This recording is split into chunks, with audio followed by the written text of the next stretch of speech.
Naiz irratian, bigarren kafea.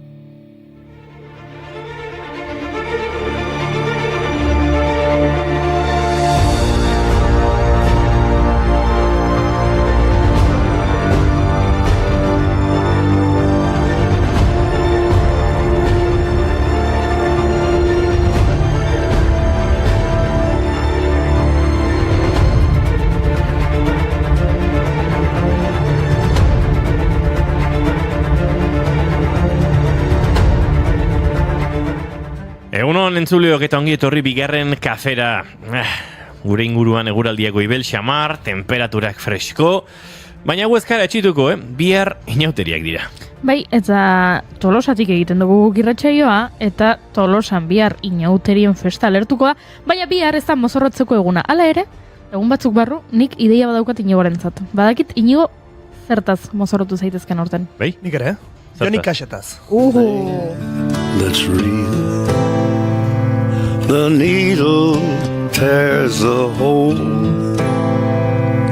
The old familiar sting. Try to kill it all away. But I remember every. Ez dut erraxik ikusten, ere Johnny Cash disfraza. Gainera, uste Johnny Cashik ez duela iniz bizarrik eraman, ez? Ez. Eta horrek behartzen hau afeitatzera. Tira baino gitarra bat. Aurpegia horrela pixkat muskorkerin ibilitako aurpegia. Ia pixkat tupel haundi. Tupea egiteko, osea, kilometro para falta zaizkit. Turkiara. Baita ere.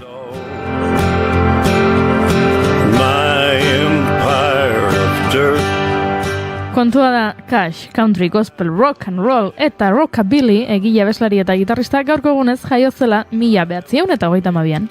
Bagarbi dago elitzatekela mozorro txarra izango. Bere bilbide luzean Cashek 1200 abesti baino gehiago idatzi zituen. Horietako batzuk klasikoak, ala nola I Walk the Line, Man in Black edo Folsom Prison Blues. 1954ean hasi zuen bere ibilbidea, Sam Phillipsen, Sun Recordsen fitxatu zuten denan.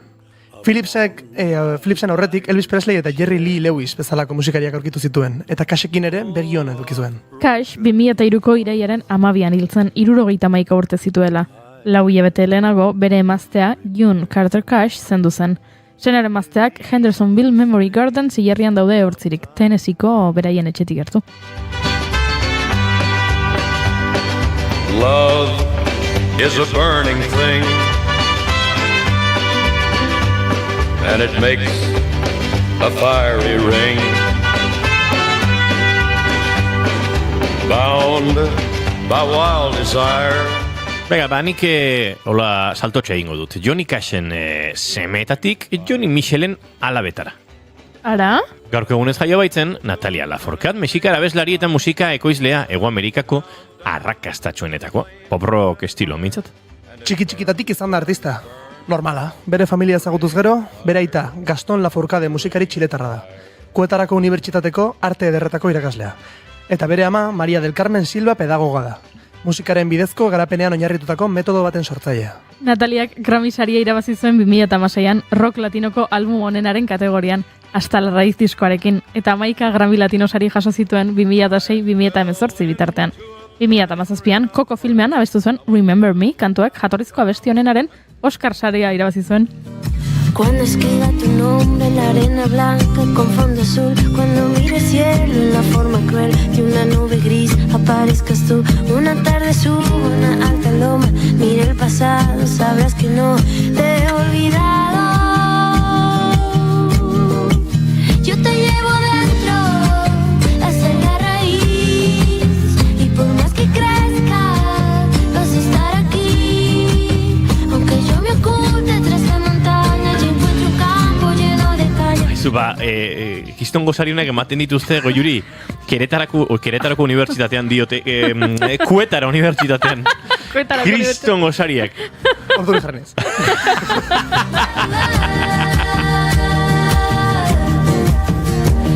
Ez dakit Lafourcaderi Kuetara gaieta gustatuko zaizkion, baina tira, gauza asko egiten zituen. Noriaz. Musikan lan egiteaz gain, Limbo antzerkian ere parte hartu zuen Lafourcadek. Gabriela Muñoz klaunarekin. Baina guk beste klaun bat aipatu behar dugu gaur. Bainoski, bea Larrañaga, klaun eta aktorea, eta bigarren kafeko laguna. 2004 urtean ekin zion arte estenikoetako prestakuntzari, eta 2008 urtetik klaunaren artean espezializatzen aritu da. Intu-Jai Teatro konpainia sortu zuen Mai Gorostiagarekin batera eta ordutik etengabe mugimenduan daude han eta hemen dozenaka ekintzen antolatzaile. Aizue, zorionak. Zorionak! Eta zorionak Intu-Jai Tarrei. Etapa berri honetan gaur jarraitzen dutela. Gaur behari. Bea, zorionak. Eta muixo handi bat. Galaxiskian pizza aske airean Urdinago gero zen garaino Margotu zirriak sendatuz minak Txoraturik utzi gaituzu Paiazo Trake txaina txudotore lotxati Tira, orain egin dezagun salto Amerikako estatu batuetara berriro. Gaurko egunez, hil zuten Trayvon Benjamin Martin. 17 urteko afro-estatu batuarraren eriotzaz abiatuta hasi zen Black Lives Matter mugimendua indarra hartzen. Martin gazteak goxokiak erosteara joan zen Sanfordeko Floridako denda batera. Beraitaren emaztegaiaren etxera zijoala George Zimmerman izeneko vigilantzia komunitarioko kideak susmagarri gisa hartu zuen eta poliziari deitu zion. Naiz eta operadoreak mutila ez jarraitzea eskatu, honek etzion jaramonik egin. Bien artean liskarra piztu ondoren, Zimmermanek Martin tirokatu zuen. Honen ondoren hiltzailea ez zen atxilotu izan, autodefentsa zelakoagatik. Hilketa honek izugarrizko erreakzioa ekarri zuen gizartean eta mobilizazio ezberdinak abian jarri zituen. Sarean martxan jarritako inkesta batean 2,2 milioi eskaera inguru egin ziren Zimmerman kartzelara sartzezaten. Black Lives Matter traolak ere sekulako indarra hartu zuen justizia eskatzeko eta arraza indarkeriaren aurka borrokatzeko.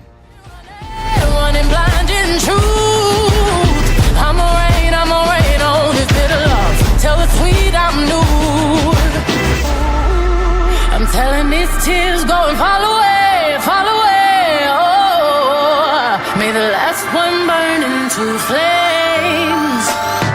Freedom, freedom, I can't move. Freedom, cut me loose, yeah. Freedom, freedom, where are you?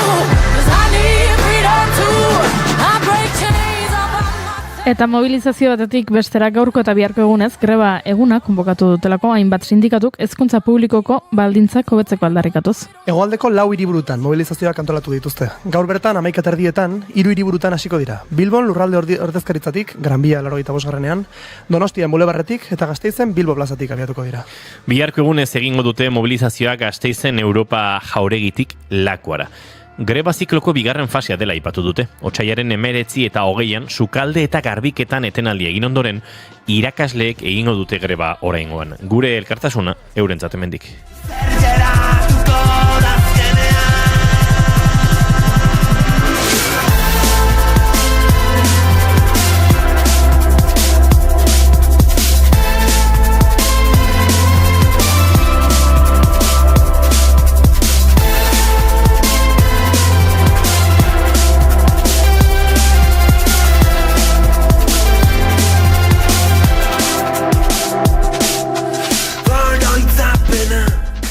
Sarrera gazi gozoa izan dugu, baina lasai zinda egizugu gaurko saioan buelta emango diogula honi. Bai ez esan beharko, gaur musikarekin girotuko dugu asteazkena. Doinuetatik aratagoko tarte berria izango dugu, Gartxotu zeinen eskutik.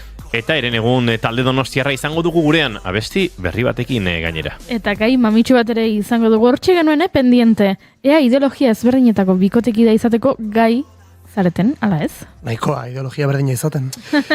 Nahiko eztabaida izango dugu gaurkoan, bai. Aizue, guazen aurrera, wok mugimenduaren edo wok kontzeptuaren inguruan erariko garazuekin eta beste hainbat kontuekin ere, bai. Otsaiak 26 ditu gaur, eta asteazkena da entzuleok, ongi etorri, bigarren kafera, naiz irratian zarete. Ikasiko altzuen Pablo koreografia?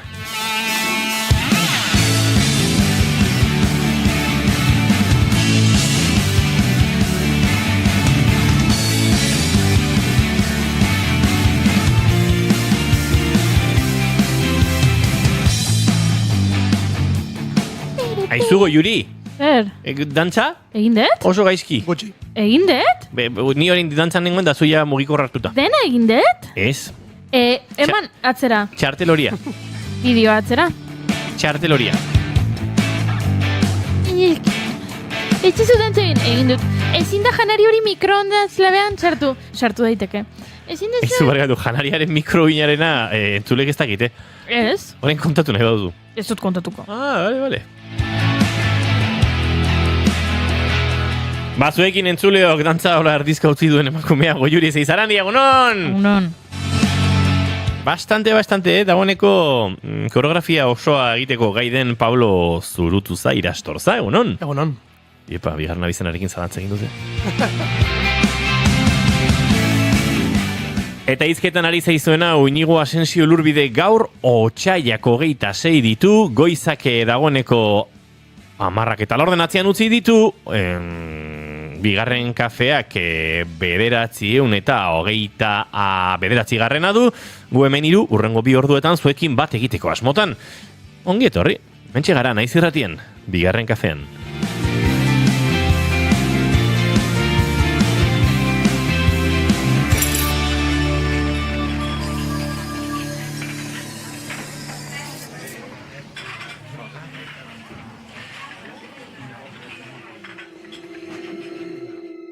Kafe esneotza, aparraren argazkia egiten oztua.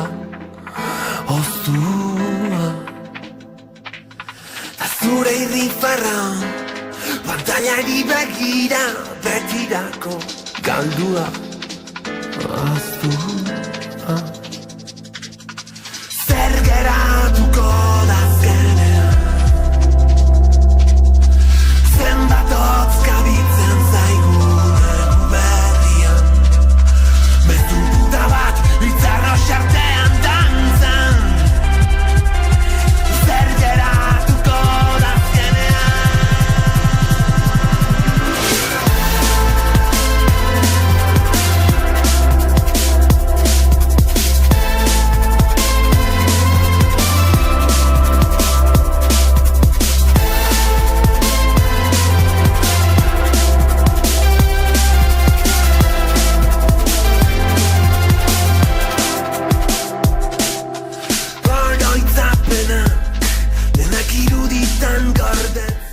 Hementxe abiatu dugu saioa Zetaken zer geratuko da azkenean kantuarekin, eta noski egunero bezala maite dutekin ekin behar gaurkoari, eta Pablo Zurutuzak bere maite dut agondatu beharko digu.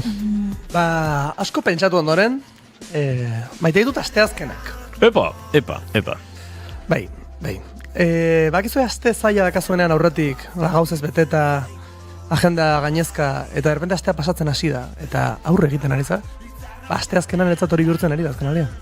Hemen nagoenetik abian. Gure batiko.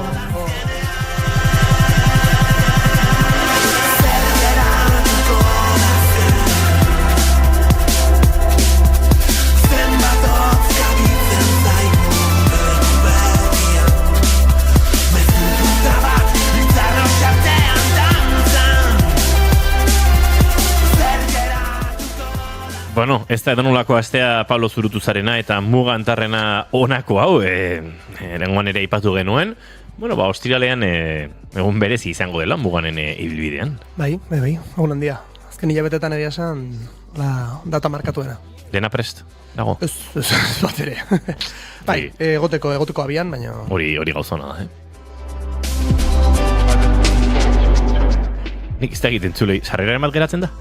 Bai, 5. 5 sarrera geratzen dira entzuleok. Eta egunean bertan uste dut, 10 dut fisikoan egongo direla. Epa, 5 sarrera oraindik, 5 sarrera besterik ez, baina oraindik badaude, muganen ostiraleko kontzertu eta grabazio historikoan parte izateko. Hartuko dugu egunotan, edo gaur bertan ikusiko dugu tartea guztionen inguruan aritzeko.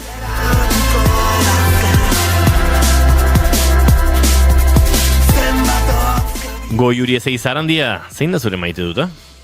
Ez dakit maite duta den, maite dut ez, aserrea, ez dakit nondik datorren baina gertakari garrantzitsu izan genituela batetik. Euskal Herriko mugimendu feministak agerraldia egin zuela martxoaren 8an kalera ateratzeko deia egina.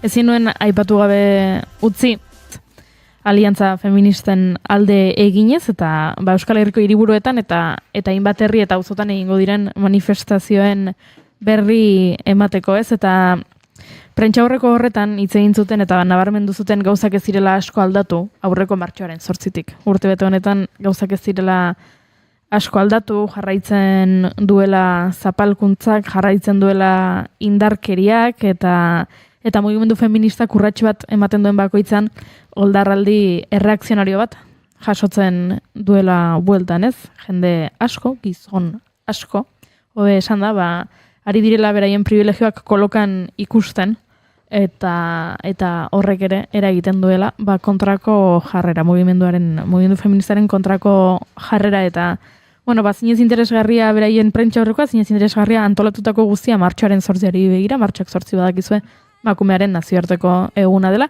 Beraz, egonadi zuen inguruan ea asanblada, talde, elkarte feministek manifestazioak edo elkarretaratzeak edo dena delakoa antolatzen duten eta bertaratu ze esan bezala oldarraldia indartzen ari da eta horri kontra egin behar diogu eta erakutsi behar diogu berdintasunaren aldekoak gehiago garela beraiek baino eta horixe.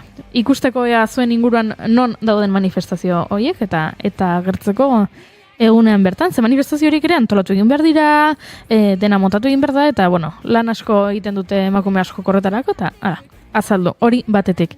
Eta prentsaurreko hori egiten ari ziren bitartean, beste albiste bat, 13 urte eta 6 hilabeteko zigorra, ezarri diotela Mario Lopezi, sexu eraso jarraituak egiteagatik.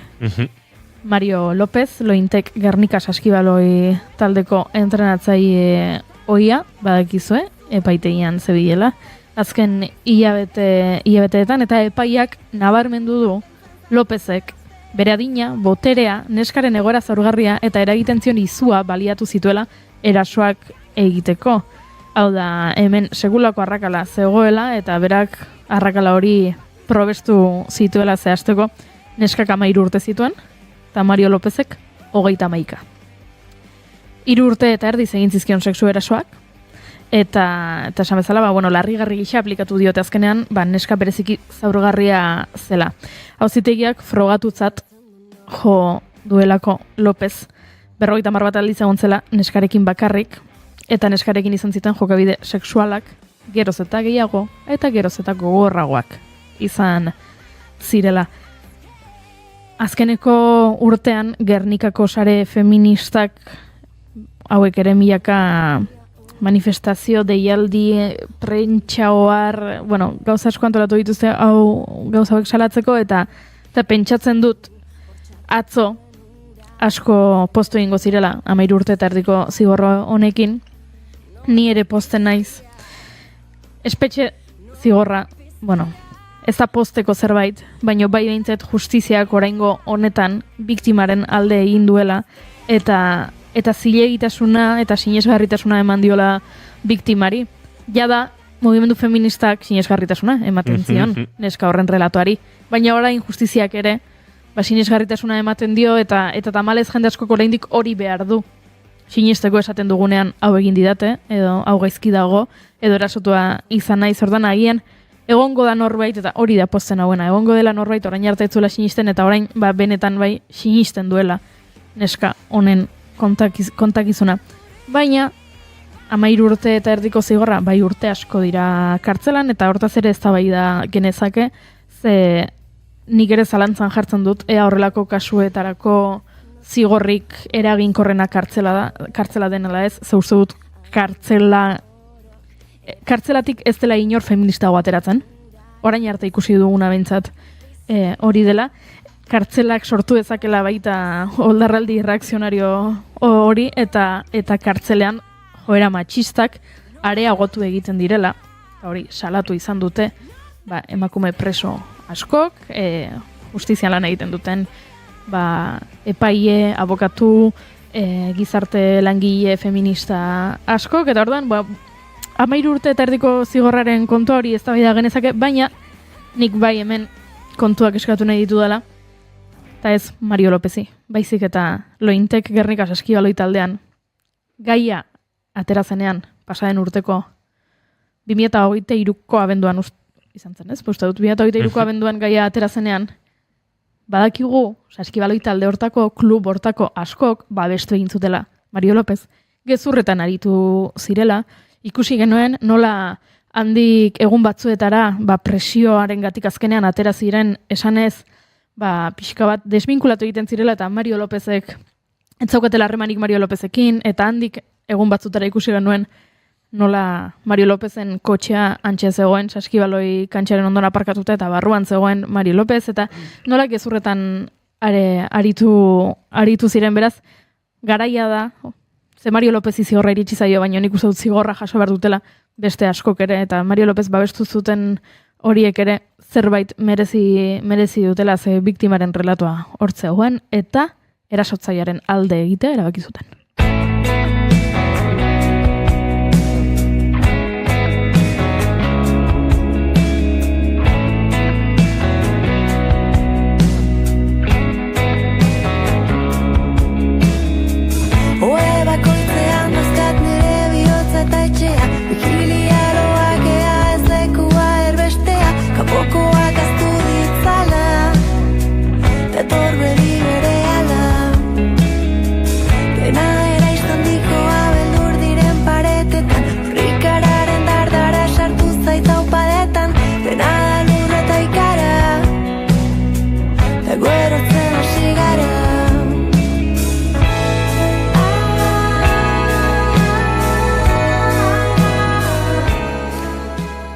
Nik Goiuriren maite dut sakonaren ostean egingo dut alako arinkeriaren aldeko apostutxo bat.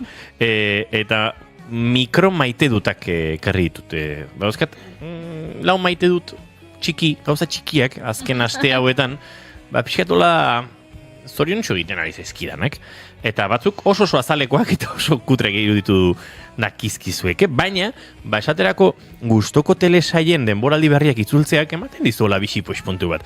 Naiz eta, aipatu dudan, egunotan, eta atzo ikusi nuen The White Lotus telesaiaren 3. denboraldiko 2. atala, eta jarraitzen dut pentsatzen, bluff datorrela 3. denboraldi hau, asko egin behar du gora.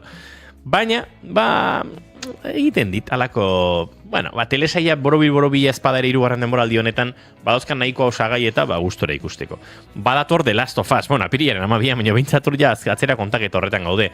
Ordu aldaketarako, hilabete bat falta da, esango dugu hilabete, berez 31 egun uste direla zehazki, baina gero eta gertuago dago, eta asko maite dut, ordu aldaketa hori nolabait ja gerturatzen ari denean eta eguna luzatzen doala sentitzen dugunean. Eta gainera azken egunetan Mexikoko 2 lagun ezberdinek idatzi didate urrengo, hilabeteetan Euskal Herrira bizitan etortzeko asmoarekin direla. Eta zaizue, otsaila bukaera marabillosoa izaten ari naizen. Horrela gauza txikiekin, gauza sakonagotan sartuta, kasa zen beste baino. Gauza txikien pilaketak egiten ditu gauza ertainak behintzat, eta hori da nire maite dut txikiak, mikro maite dutak.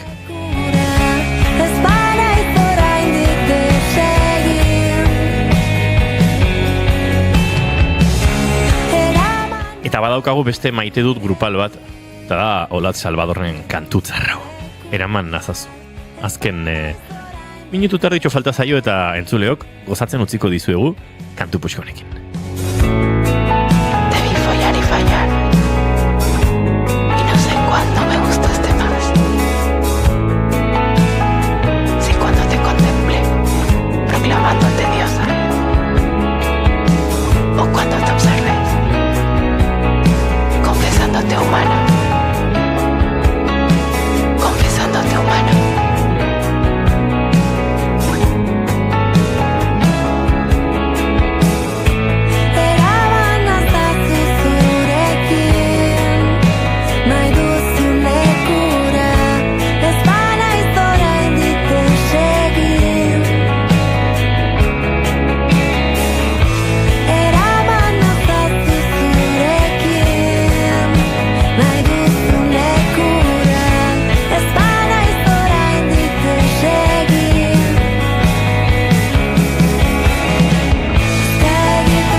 Entzuleok, bigarren kafean zarete, naiz irratian bagoaz aurrera.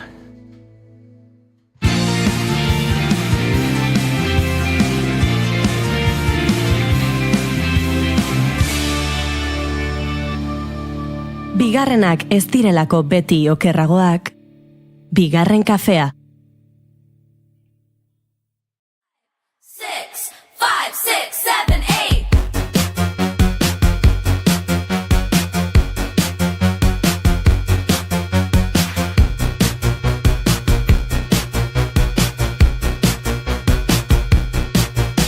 I could be the one on your new addiction. It's all in my head. Ba, maite dugu Eire Maiak ekartzen dizkigunean horrelako kontzeptu eta eztabaidagaiak eta gaur baino gehiago izango dira, baina ez dakit oso ondo nola oskatu behar den, kontzeptua ezautzen dute, Eire, ez pentsa haine trasnotxatuta gabiltzanik hemen, baina woke, ez dakit nola ditu bat diogun. Woke, bueno, hemen inguru hontan woke gehiago esatela zango duen. Eta despektiboki gaina hemen, igual gehiago. Bueno, gaurko kontzeptua hori da, woke, iratzarrita dela ingelesez.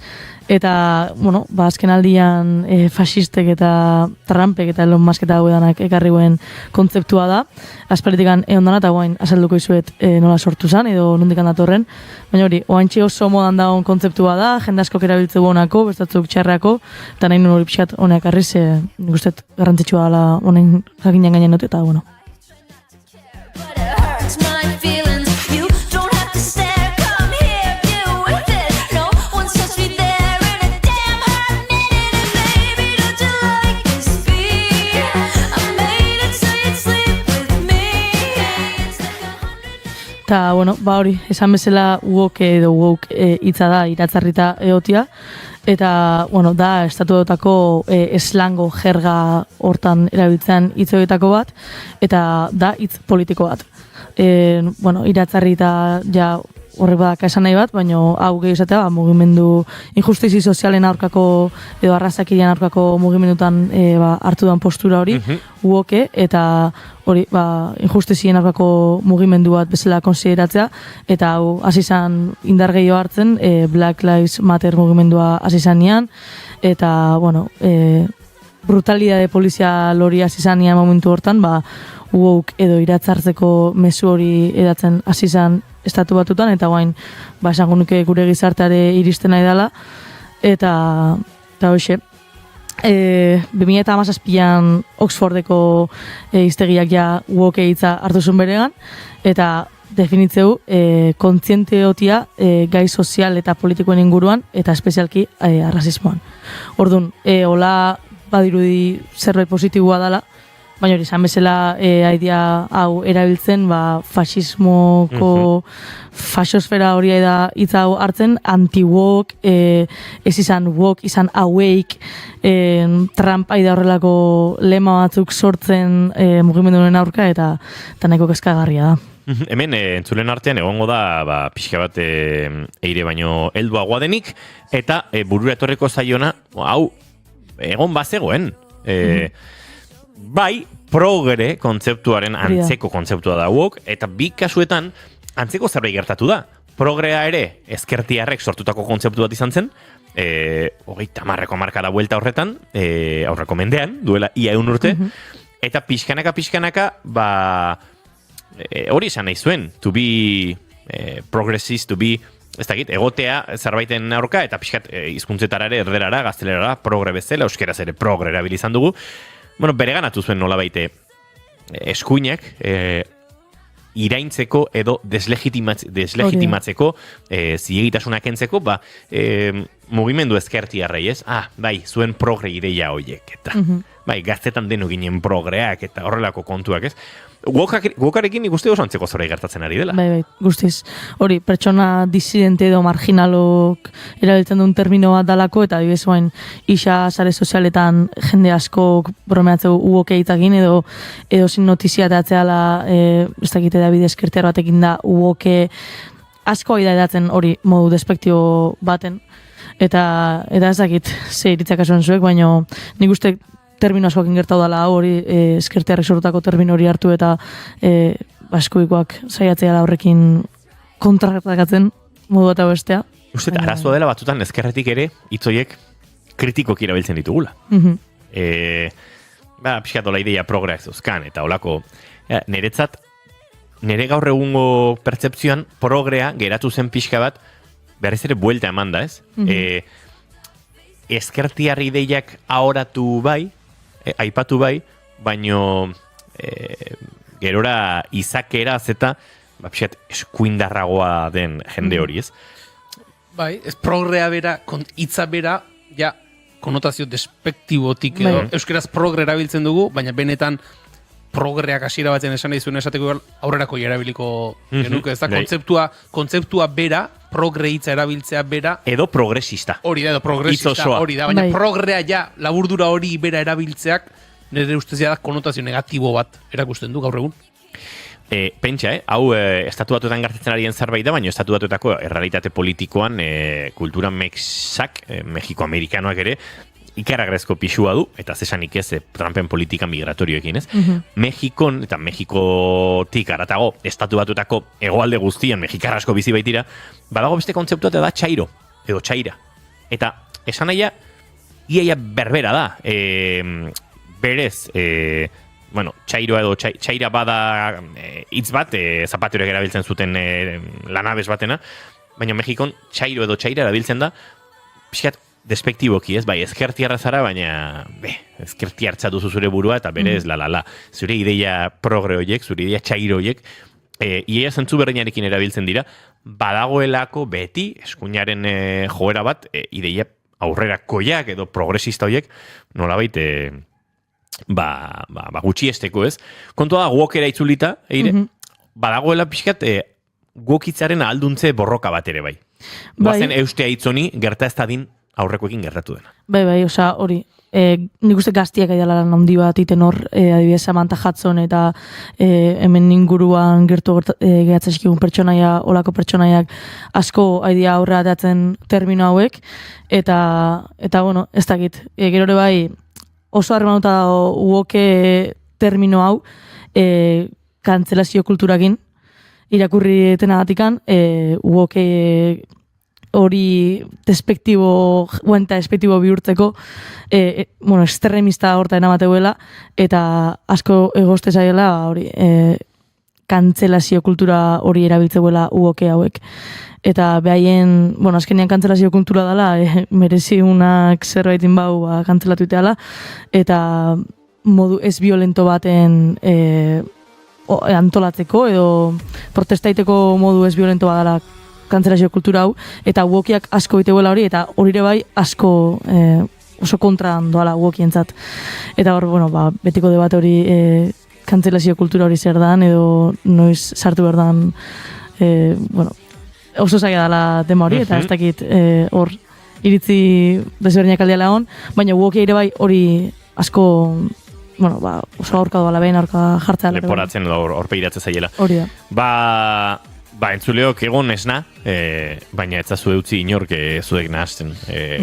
Guok munduaren alde argitsuan dago, hauek munduaren alde ilunean dago. Hori garbi izan behar dugu, eta ez dizagutela beste hitz bat laportu, resistentzia pixka egin marko du. Aizu, Samantha Hudson aipatu duzu, eta sandunean jende gazteak eta horrela pentsatzen du, Samantha Hudson hain gaztea ote da, ostras, bai, 25 urte ditu. Iepa, Eske horrena da. Wow. Samantha Hudson da oso gaztea, gu gara gazteak inigo. Gu gazteak. Samantha Hudson oso gaztea. Eta eire da oso gaztea. Oso gaztea, hori da. Entzuleok, liturgia kantu honekin utziko zaituzte guz egituan garazeik.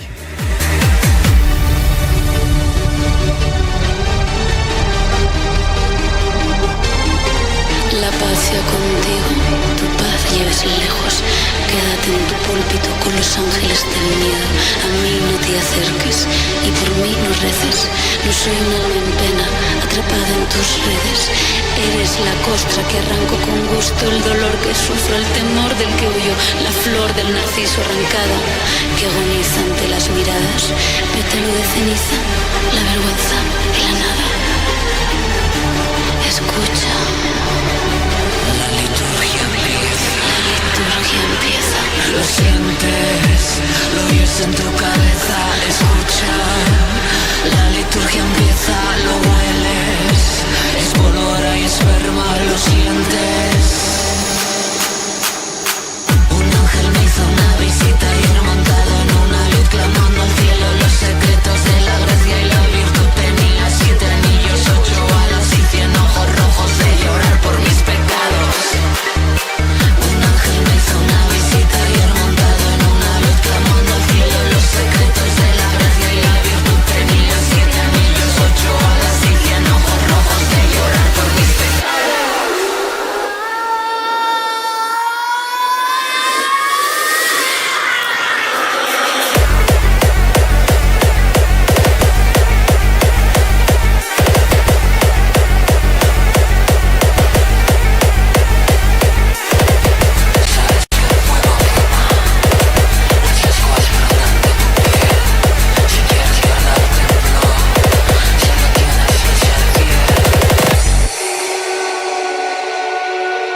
Keep calm and bigarren kafea.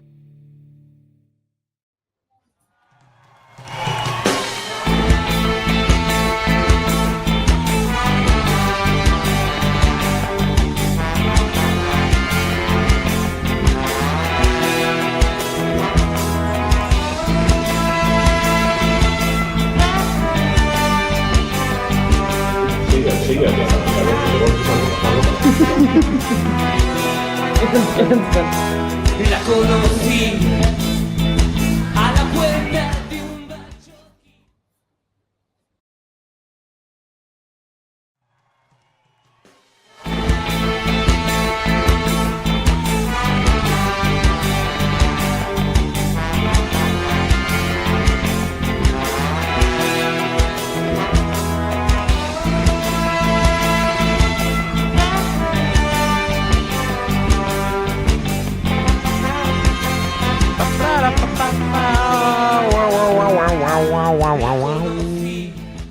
A ber, Inigo eta Goiuri, Bai, esan. galdera badakat zuentzako. Ez dut pentsatzen Erromatar Imperioan. Bueno, igual galdera hau bada pixka. Bai, uste dut egazkin bat eateriza ezak. Joe. Ez zein da zure galdera, zein da zure galdera. Galdera da, zuek eukiko zenuen harreman bat ideologia ezberdineko pertsona batekin. Bale, nik galderak dauzkat, galdera horri erantzuteko. Harreman bat diozunean, Hori da. zer da harreman bat? Bueno, gradu ezberdina daude, noski. Bueno, igual hortikan haste gea, no? Pixkat, ze gradura arteko zenuen batekin zerbait.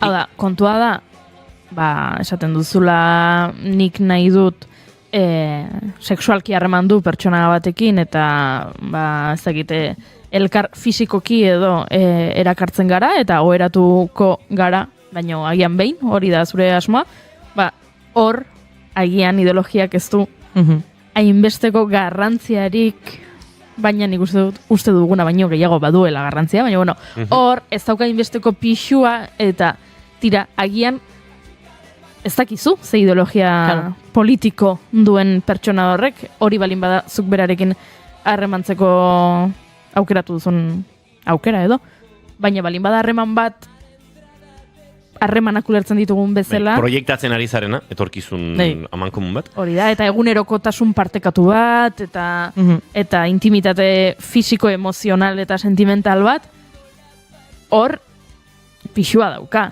ideologia politikoak. Neri hor zailagoa egiten zait, egia da, orain buruan, goiurizketan ari zen bitartean hori pixkat bizitzan reuin bat egiten, nik izan ditut harreman sexu afektiboak ideologikoki urruti xamar zegoen jendearekin. Gradu desberdina daude hor ere. Claro. Izan daiteke ideologikoki zugandik ezberdina, baina, bueno, euskalduna izan, euskaliztuna izan, eta zure iruditeria kultura lantzeko batean eroso sentitu, ez? Naiz eta gero, bere alderri politikoa, hau beste. Orduan konklusioa, nahi oso fatxa euskaldun bat, fatxa espainola baino, noski. Hori zamar nun, hori da. Bigarren fasean dago, nik ere izan ditut harreman sexu afektiboak. Zer nahi dezu, fatxa ona edo fatxa euskaldun bat? Eukidut harreman sexu afektiboak ere, erabat erdaldun, getxo CH-rekin idatzi nahi zuen pertsona batekin, eta egia da, hor, harremantzen erinen bitartean, posizio batzuk, antzira aldatzen edo bintzate. Getxo teixarekin idazten zuen, a ver, ez. Baina hori, badira harremanak igual hori, geratzen direla, igual proiektatzen ez duzunak pilo bat, ez? Ez tala Goiuri gaipatzen zuen behin egingo duzu eta ja? Zu fatxaren batekin ere ondako zara? Ni egon naiz. Baina ez harreman, esaten genuen bikote harreman batean. Harreman puntual batean. Baina harreman puntual batean bai egon naizela. Fatxa batekin. Oso ondo izkutatzen zekin fatxa batekin. Hau da. Eski hori beste bada, lehenengo aldiz musu eman zidanean pertsona honek, nik ez nekien fatxa zela. Ja, Carrero Blancoren argazki bazukela bere etxe. Zukan Carrero Blancoren argazkirik. Eta ez egan. Baina, Bazuko alegan egiko, Egia da. baina egia da, ondo disimulatzen zuela, ze euskeraz hitz egiten zuen, eta euskeraz harremantzen ginen, eta ez genuen hitz egin lehenengo, ez dakit egia esan, lehenengo aldiz ezagutu nuenean, irakurtzen genituen liburu eta hitz egin genuen, bidai eta hitz egin genuen, eta bidaia... Euskeraz hitz egiten zuela. Hemen, hirugarren zera bat iriki behar dugu. Espezimen konkretu batena. Euskalistun fatxa espainolak. Bai, hori da. Zega, lehen guk bi lerro bat markatu dugu, ez? Fatxa espainola, fatxa euskalduna. Bueno, eskuindarra da eta euskalistuna da, eta euskal kulturaren zalea da, eta laboarekin unkitzen da. Zu bezalaxe, baina eskuindarra da, eta edo bere puntu liberalista hori dauka, edo euskalo zer, edo euskeraz egiten du, baina errenteriara joan nahi du asteburuan horre boxekin egotera, ez? Renteria. Bai, orduan, bueno, eta ez dut errepikatu. Ez dut errepikatu. Zozegatik. Arrazoi gehiago ere bazo den, bai, arrazoi gehiago ere bazo den, baina nik, hemen dago gai bat, eta agian muturrera joaten ari naizela, baina ez dakit, agian nire adinaren gatik da edo, orain nik harreman batean pentsatzen dudanean, nik imaginatzen dut nire burua, edo etorkizuneko harreman batean pentsatzen dudanean, imaginatzen dut amatasuna tartean. Eta uste dut, pertsona batekin agian desberdintasun ideologikoak edukit ditzakezula lasai asko, eta harreman batean agian egunerokotasunean hainbesteko pixua agian ez dauka, baina ume bat balin badaukazu elkarrekin. Eta ume horren hezkuntzarako hainbeste erabaki hartu behar dira. Egunero? Nei. Egunero, ez tegitza bat erabaki hartu behar dituzun, denak ume horren hezkuntzara bideratuak. Eta ideologikoki desberdinak balin bazarete, hori nik ez dut nire burua irudikatzen kapaz, hori, ume baten hezkuntza aurrera eramateko, ideologikoki nirengandik oso urrun dagoen pertsona batekin. Nik ere ikusten dut hori. Baina, harremantzeko ere, harreman motzetarako nire gero eta gehiago kostatzen zait. Ni konversazio batean nago, pertsona batekin, eta pertsona horrek esaten ditizke feminaziak ez dakiz zer, eta da como, igual ni pertsona honekin jaztok horik. Niri gertatu zait hori, baita lagunekin, zer ginen harreman sexu afektiboetaz, baina gertatu zait agian duela urte asko ezagututako laguntalde batekin eduki dituzu esperientzia partekatuak pertsona haiekin izan daiteke adibidez ez dakit unibertsitatea.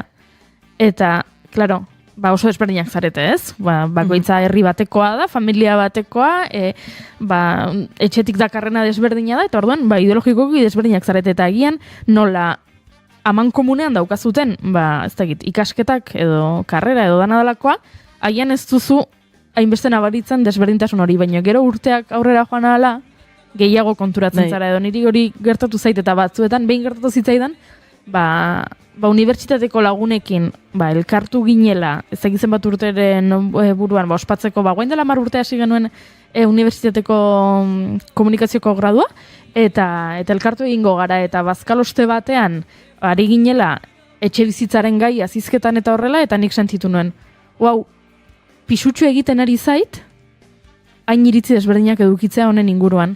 Pisutxu egiten da. Bai, eta lehen agian ez, egunerokotasuna elkarbanatzen genuenean, eta gure hizketa gaiak agian bazirenean egin dituzun unibertsitateko taldelanak edo azterketarako prest dauden edo, agian hor, etzidan hainbesteko zama, edo ez dakit nola esan, eragiten, baina orain geroz eta gehiago eta orain zaten dut. Orain gehiago kostatzen ari zait, zuk iritzi hori eukitza gai honen inguruan.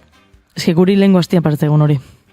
Chicagoa jungen ontan, gure lagunakan masterra ikasteu, eta bereango lagunak, danak oso antzeko hasian, pixkat fatxosfera nabaritzezan, eta junginan etxe batea, danak diala getxo bizidia, baina hori getxo CH-ekin, eta Gaztelu eta institutua, eta, pixkat ambiente hori zeon, eta junginan afaita, danak gizonak zian, etxe hortan, eta afaita junginan gure lagunak, ambizidana, eta beste jurak jongeanak hemendikan.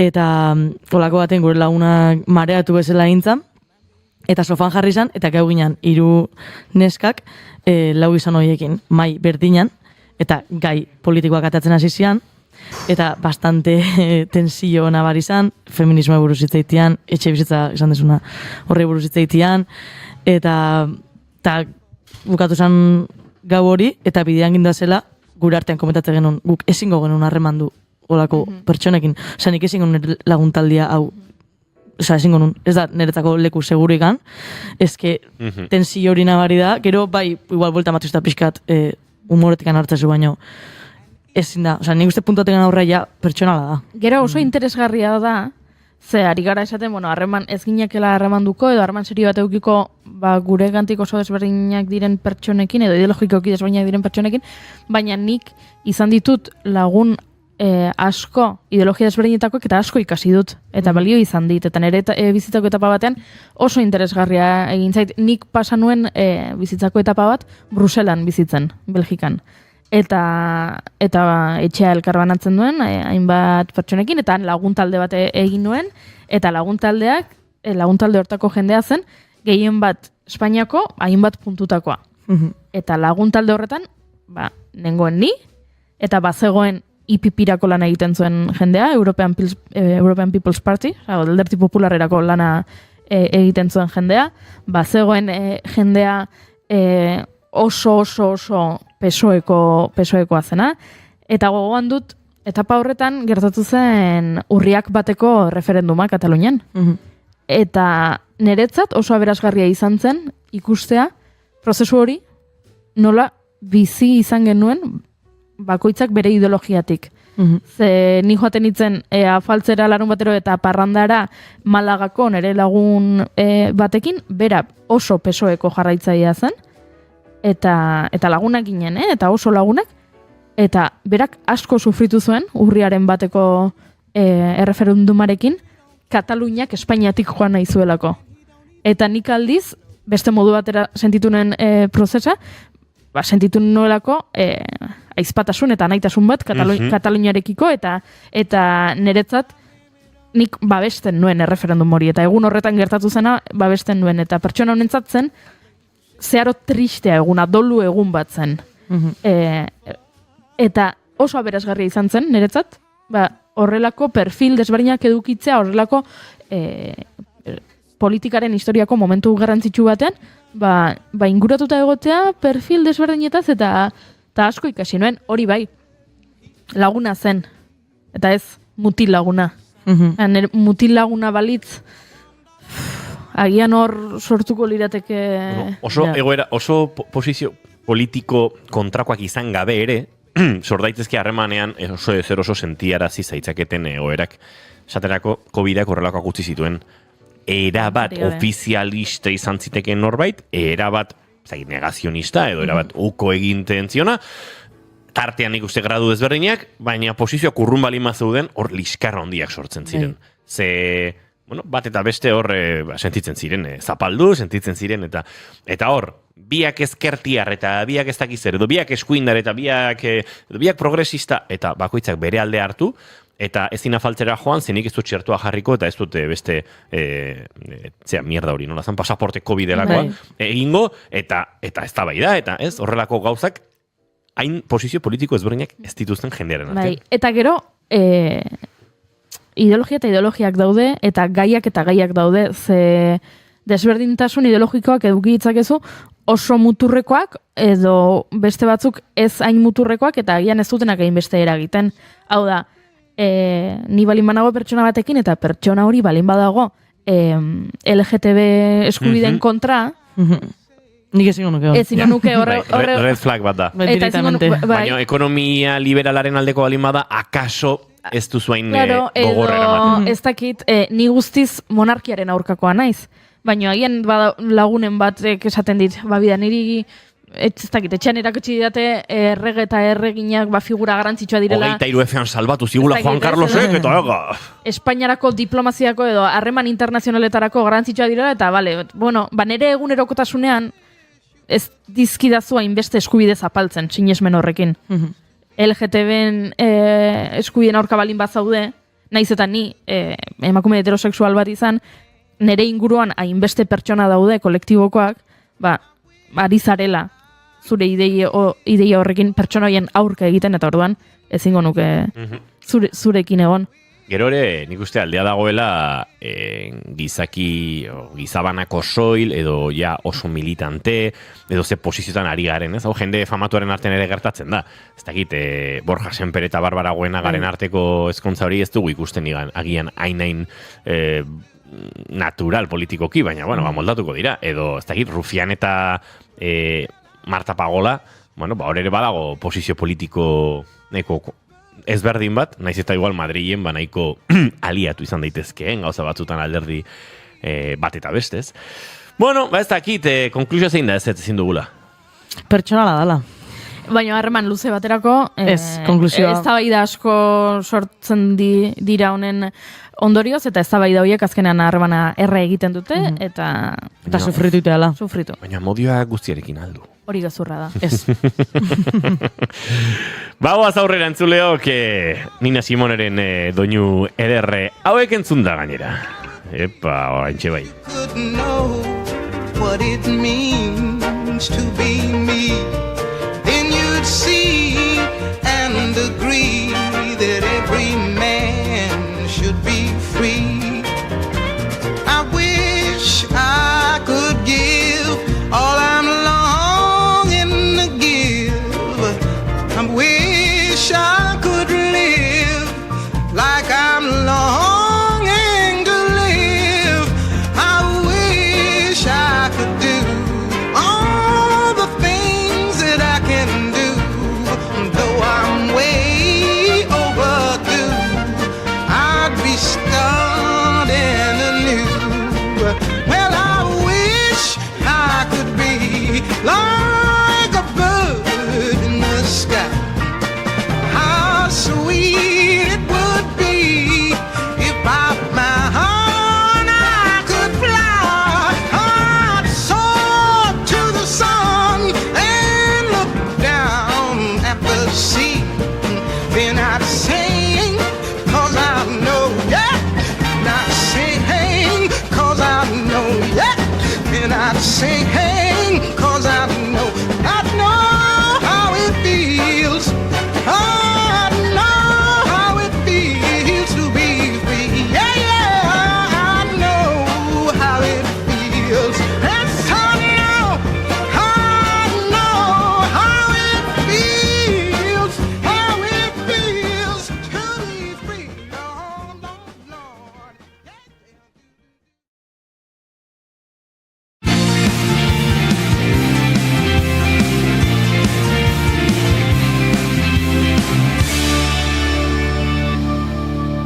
Bigarrenak ez direlako beti okerragoak, bigarren kafea.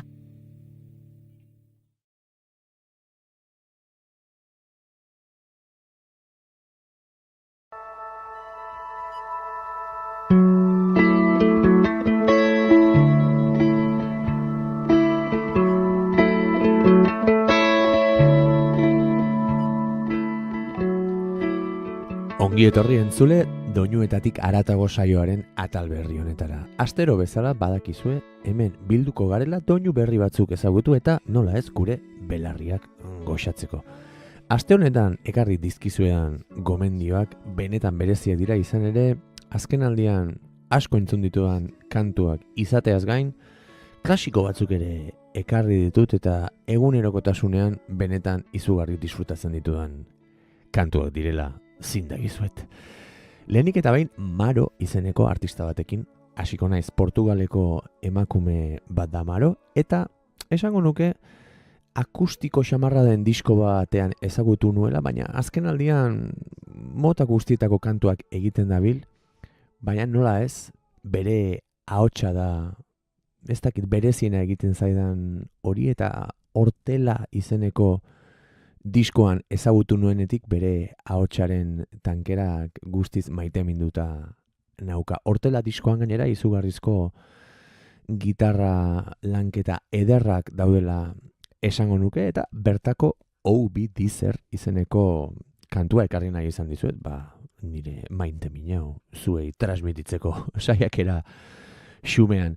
Gainera, aipatu behar dut, portugesez kantatzen dituela zenbait kantu, eta horrek ere ematen diola halako berezitasun eta goxotasun bat kantatzeko erari beraz.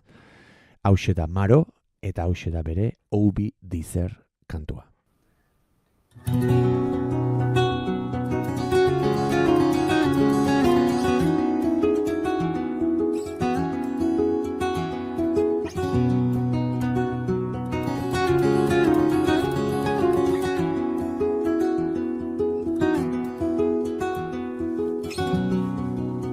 Ouvi dizer que à noite tudo lava.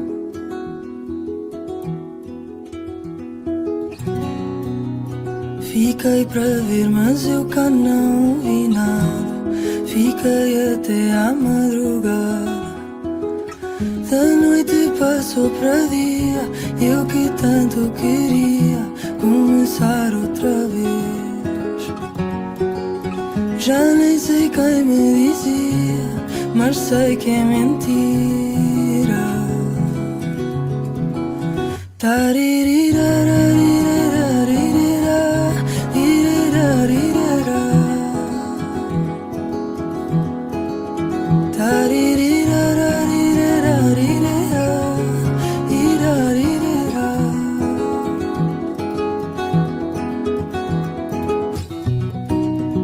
Ouvi dizer que nada dura muito.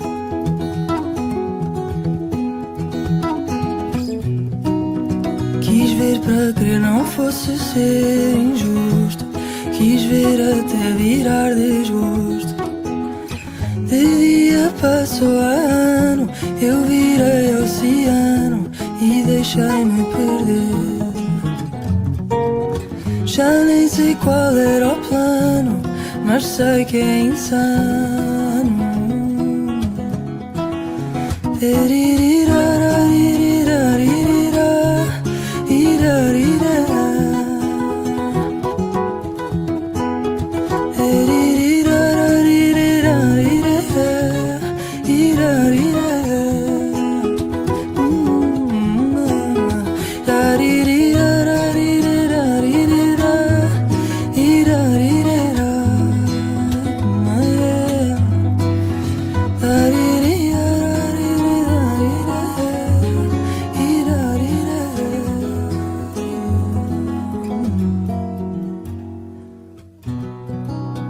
Ouvi dizer que à noite tudo lava.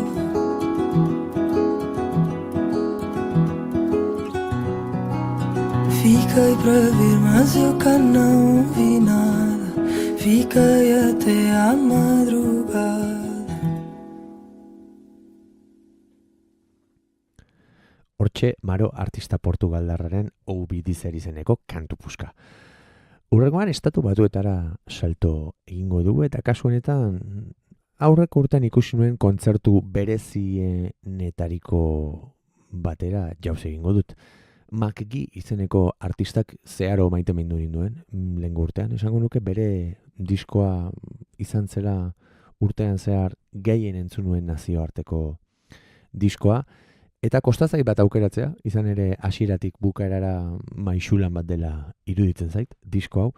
Batez ere soinu bereziei xamarra lantzen duelako gitarrarekin, oso berezko duen soinu bat, oraintxe ulertuko duzue, eta bere melodiak sortzeko gaitasunaren ondorioz ere bai.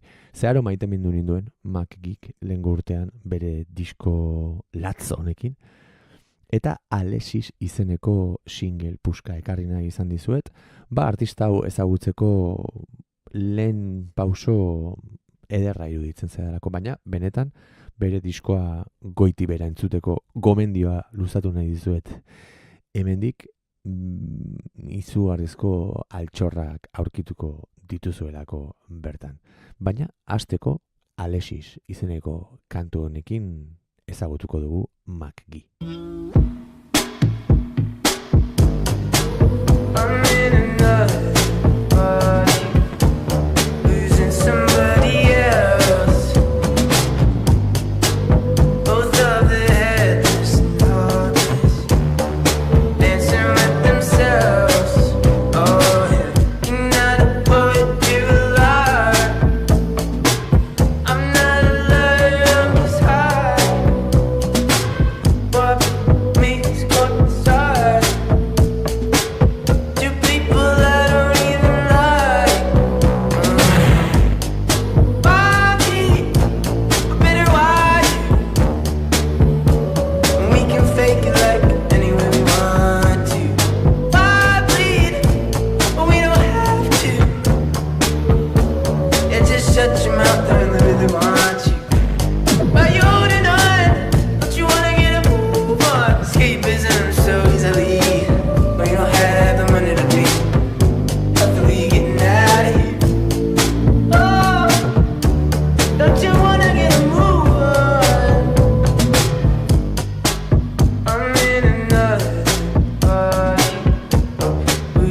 Hortxe dugu Makiki artista puskaren Alexis kantu zarra. Aurrera goaz eta kasu honetan aurreko astean lagun batek egindako gomendio bat ekarri nahi izan dizuet. Jacob Alon artista eskoziarra. Ez ditu kantu asko kaleratu, esango nuke sortzaile edo artista hasi berria dela, hasi berria kantuak kaleratzen noski, orain ikusiko duzue.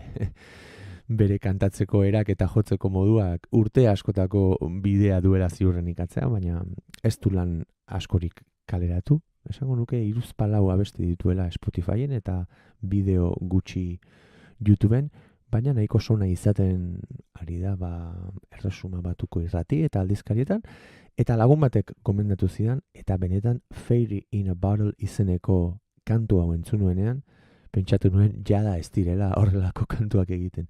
Nahiko sentsazio berezia izaten da, emozioa biltzeko gaitasunaz ari naiz kasu honetan, eta ez igual, akaso abesti batzutan duten borobiltasun soil horretaz, baizik eta benetan sentimentu pilula izugarria delako. Aipatuko nuke bere gitarra jotzeko modua nahiko berezia dela, baina batez ere, eta ni zeharo maitemindu nauena, bere ahotsa kontrolatzeko eta kantatzeko modua izan da. Beraz, nik bezain beste gozatuko duzuelakoan, hementxe Jacob Alon artista berriaren Fairy in a Bottle abestia.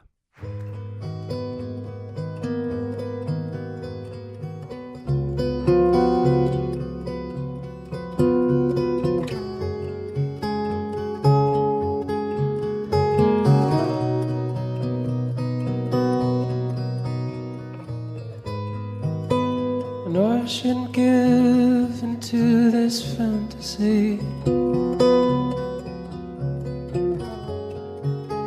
Your love won't heal the wounded parts of me that still believe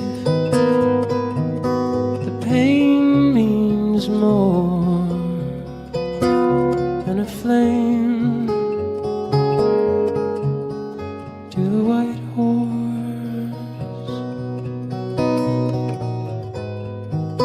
So let me hold these words until my heart retires. I want to worship you before the hope expires. As long as we keep dancing in the light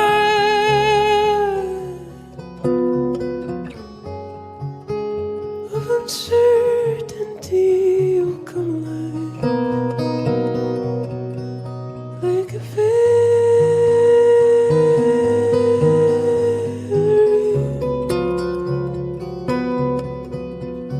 in a bottle.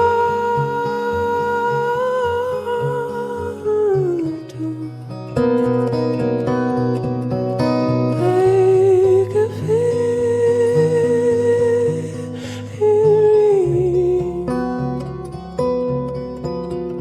in a bottle.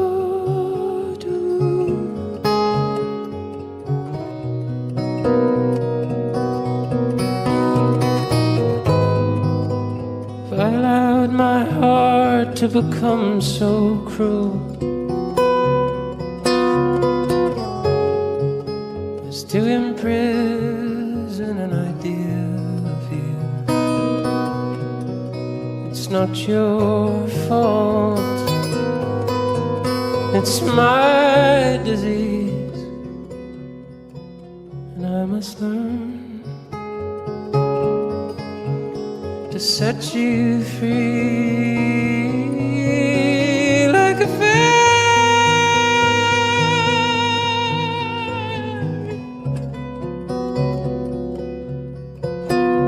in a bottle.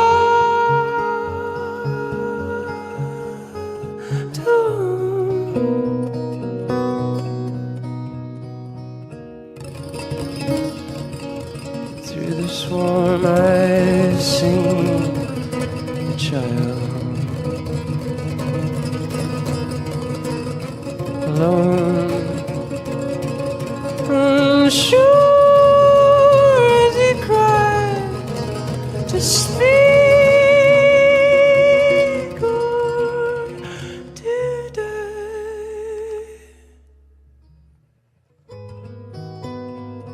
I'm not asking for your forgiveness. One end to our existence, to be alone and dream of you as a ghost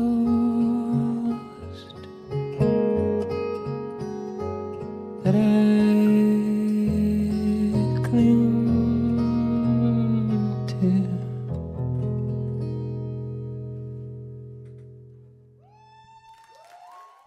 Azken astean 13 bat aldiz entzun dudan 13.000 ez esatearen abestia izanik orain entzun dudanean berriz ere oio ipurdia jarri dit beraz hortxe Jacob Allonen Fairy in a Bottle abesti puska. Aste honetako gomendioi amaiera emateko kuriosoa den gauza bat kontatu nahi dizuet. Izan ere nire ingeleseko ikaslei ebaluazio bukaeran nota igotzeko idatzizko lan bat egitea proposatu nien, eta gai aukeratzen ari nintzela pentsatu nuen izugarri gustatzen zitzaidan disko bat goitik bera entzutera behartu nahi nituela. Behartu hitza, nola ez, komile artean jarrita. Gazteak dira eta gaur egun kostatzen zaie disko oso bat entzutea. Beraz, 2015ean Tame Impala nire talde kutxunetako batek kaleratu zuen Currents izeneko diskoa entzutera behartu nituen, eta haren, ez dakit, review edo idatzizko revisio bat egitera. Denetarik jaso dut bueltan, baina klasean ikasle askok sorpresaz hartu duten diskoa izan da, eta izugarri gozatu duten batzuk ere izan dira. Eta aste honetako gomendioi amaiera emateko, nire ikasleen artean gehien aipatu duten abestia ekarri nahi izan dizuet. Hain zuzen ere, aipatutako albumari amaiera edo bukaera ematen dion New Person, Same Old Mistakes izeneko kantua. Ikasleen hitzetan bertako soinuak kantatzeko era eta letrak ere deigarriak egin zaizkie, eta ni pospozik bizi izan naiz azken aste honetan nire ikaslei Tame Impala bezalako talde puska bat erakusten ari nintzelako. Beraz, ezagutze ez baduzue, pozik izango naiz ere hau deskubritzean gustatzen bazaizue. Hurrengo astera arte agur esango dizuet, beraz, Tame Impalaren New Persons, Same Old Mistakes abestiarekin. Bitartean, ondo segi eta aio!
Bigarrenak ez direlako beti okerragoak, bigarren kafea.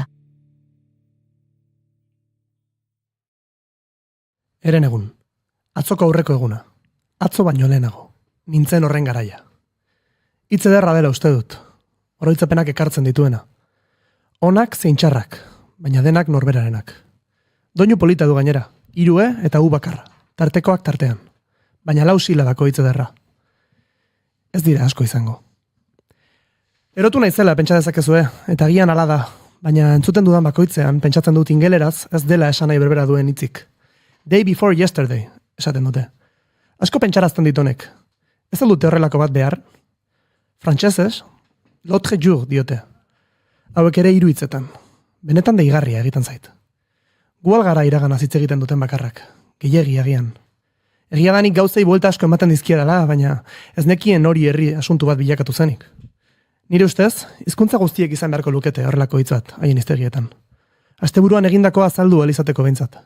Eta une gogor bat agertzen denean, askatu ahal izateko ere. Eren eguna 3 zatitan. Ona, txarra eta erabakigarria dena. Oasi bat, nahiaren isla da. Ekaitzean buruz sartu aurretik, esan dena konponduko dela. Beldurra dudan arren, ausartago sentitzen baina horrela. 3. zati horretan kokatuko nuke esaldi hau. Beldurretik ausart, eta onera egiteko bidean. Niretzat, hori da Eren egun musika taldea. Eguna, okerrera doanean, gora egiteko moduanena. Gaur, bigarren kafeko elkarrezketa akustikoan, Eren egun.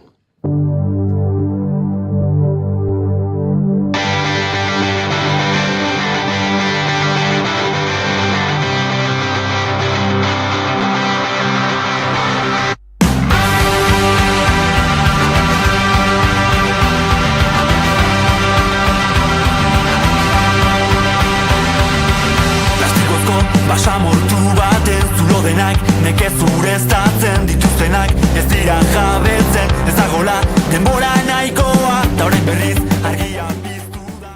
Egunon, ongi etorri, Jonxa eta Delmo. Egunon, bai. Egunon, Pablo. Zemuz, atzo argitaratu zenuten ekaitza kantu berri hau? Ondo, pixkat. Oaindik urduri ez, pixkat zine asimilatu. Bueno, ezagutzen ez duenarentzat. Eren egun Donostiako Antiguoko auzoko talde bat da. Ska, reggae eta rock taldea. Hasieran erromeri talde bezala hasi zena. Eta ondoren 2 disko atera dituena, Zer dakarren eta 2 mundu. Ziur zuen herrian noizbait jo dutela. Urteak dira ja Eren egun kontzertuz kontzertu ibiltzen denetik. Eta gaur proiektu berri bat orkestara etorri dira. Ekaitza.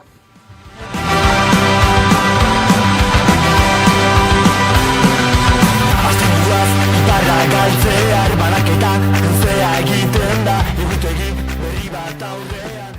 Bueno, bikote talde gaztea zarete, baina urteak dira ja, zinetenetik. 10 urte, ja. 10 urte. Bai, 2015ean sortu genuen taldea, eta, bueno, urte asko pasaria eta urte bitarten, pues, fase ezberdinak, bai, ez? Zuk esan ez bezala hasieran bertsioa jotze genituen, gero, ba, hori, beste musika mota bat hasi iten, eta, bueno, pixkanaka bagoaz azten, baina, bueno, hendikan gazte. Eta taldea sortu zenutenean, zer helburu zenuten, Joxa? Bueno, denbora pasa bezala ez. Azkenean ez genuen etorkizunera begiratzen baizik, eta elkartu ginean batek bateria jotzezun, besteak gitarra eta proposamena zan jotzea, besteik ez, ensaiatzea. Eta holaxe, pixkanaka jonda, ez dugu bide hau pentsatu baizik eta naturalki atera da. Bueno, hemen gaur Jonxa eta Telmo ditugu, baina Eren egunen 8 kide daude, gaur egun. Ze instrumentu mota aurkituko ditu jendeak? Bai, 8 pertsona geha, eta, bueno, pues bertan aurkitzea 2 gitarra, bajua, bateria, ahotsa eta gero haize sekzioa, ba, trompeta, tromboia eta saxoa. Zer referente ditu Eren egunek? Hombre, erreferente individualki askotarikoak ez. San Telmo hemen esango luke Seurona Aitoitz, igual, ez? Euskal Herri mailan. Bueno, Xabi hemen egongo balitz esango luke Bryan Adams, nik pertsonalki Bruce Springsteen, Baina talde bezala, erreferente... Ze guapoa barkatu idaztu. Bai, ez nahi, plazerra ematen dit, tortzela hemen talde bat, gaztea, 25 urte bueltako jendea, eta aipatzen ditu, nik 15 urtekin entzuten ditun Bruce Springsteen, Bryan Adams, Itoitz, eta olako jendea. Igual ez gain gazteak, Igual ez gain gazteak, igual harima zaharra daukazue, baina... Ez da gutxio, denak ez dela, ez da gutxio. Harima zaharreko gazteak ere gora, osea que... Bueno, ondo ari zinaten markatu, Itoitz, Bruce, Bryan Adams... Bai, individualki nik uste oso... Beti, Josebari edo taldeki bati beti esaten dio, gure iritzia bizkat, ozein musika mota gustatzen zaigula. Baina talde bezala erreferentea, esango nuke igual, Euskal Herri mailan gure estiloa jotzen duten talde horiek, ez, Betagarri, Eskakeitan, eta antzekoak, beste ematen mozu. Alariak, osea, rollo hori, nik uste hain pixkanaka idala, baita ere gure estilo aldatzen nahi denean, referenteak ere pixkat beste nunbaiten behiratzen aigea, baina bai orain arte horiek izan dira, azkenen estilo jo izan dugulako ere. Azkenen 8 iritzi, 8 buru, nola inberdu talde batek hainbeste urtez irauteko, eratoki gainean? Bueno, azkenean klabean ikuste dela lagun talde bat gala, bai ezan proiektua ezan proiektutik sortu, baizik eta lagun talde bat zeo zeitearren. Orduan, bueno, honeako eta txarreako lagunak ea, bai, iritzi ezberdinak daude, baina, bueno, konfiantza dagoe bai iritzi bateratu batea iristeko. Orduan, nik uste hori klabea. Bai. Bueno, esan bezala, atzo ateratzen zuen kantu berria, Ekaitza izenekoa, zemuzkoa izaten ari da harrera? Bueno, momentuz nahiko ona. Urte eta piko genera ez erratea gabe, eta genekan pixkat zerbait datatzeko gogoa, baita ere gehien bat jendearen reakzioa ikusteko, eta bueno, momentuz nahiko harrera ona eukidu, eta bueno, horrek eragite izu gogo gehiago, gauza berri gehiago atatzeko ez, eta... Nora bidean harrapatzen gaitu Ekaitza honek, bueno, aipatu du Paulok ez, 2 disko daude iraganean, kantu berria, oso urruti ez etorkizunean beste bat ere badatorrelaren sentsazioa daukate, soinu probantzal bai kontatu duzelako, ez da gitau kontatzeko modukoa zen, nora bidean harrapatzen du Ekaitza kantu honen argitaratze honek? Bueno, hau da proiektu berri baten lehenengo aurrerapena, bai, asmoa oain arte ongea azken hilabeteetan disko berri bat grabatzen, Aritza Erregirekin, Borja Antonen produkziopean, egia esan plazer hutsabeekin lan egitea. Azkenean lehen esan dugu bezala Eskakeitan referente izan dugu eta Eskakeitaneko kide izan dako Borjarekin lan egitea da pasada bat. Osea, gaur egon noen nik berari askotan esan diat, baina berak ez daki ondo zer dan guretzat berakin lan egitea. Da, kriston plazerra.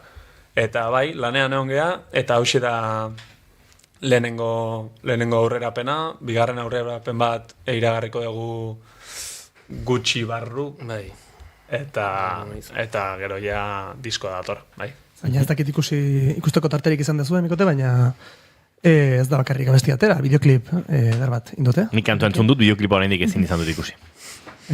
Malako izan da grabaketa prozesua, gontzarete uste dut bastante sartuta, ez? Barruan. Bai, egia esan duela hilabete edo grabatu genuen, bideoklipa, eta, bueno, hartu genuen asteburu bat, eta horra tope. Horre lagundu egute Mikel Zubiagak eta Aitor Erkiziak grabatzen eta bueno, pues, bizkat bideoan egoizpenean eta, bai. Eta gero etorri zian Aioren Parantza eta Miren Arrieta aktore lanak egitea. Eta, bueno, izan zen hori, asteburu intenso bat, baino bueno, oso pozik, eta gero emaitzarekin, noski super gustora, bai. Bueno, entzuteko aukera izango dugu orain Jonxaren ahotxe eta gitarran. Bueno. Beraz, animo Jonxa, venga. Gitarra, animo, da disfrutau. Abixatu dezaket esan detena, ez? Oso ondo ezakit letra, orduan abertzemos ateatzen dan. Aterako da ondo. Aterako. Eta bestela letrak nahazten espezialistatako batzuk bintzat hemen bagaude, edo banago. Prestatzen den bitartean, Pablo, zu kontzertutan letrak nahazten dituzu, ez gehiegi? Beti bi abesti berdinetan. Bai? Bai. Bueno, eta gaizki. Beti abesti berdinetan liatzen zehala? Bai, zati berdinetan. Gero itzien gudu horren inguruan.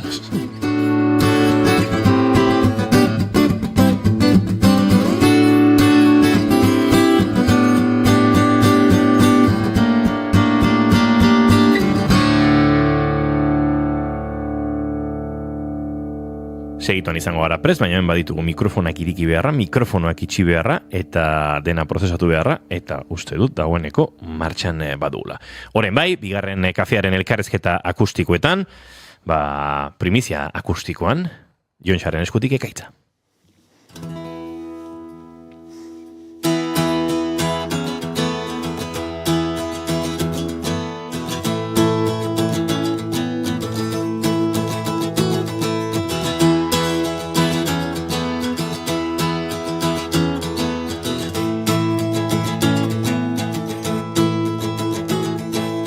Plastikozko basamortu baten zulo denak, nekez ureztatzen dituztenak, ez dira jabetzen ez dagola, denbora nahikoa, eta orain berriz argia piztu da, oasi bat nahiaren isladan, ikudenek badute zentzua, baina ez dakit norastia noan.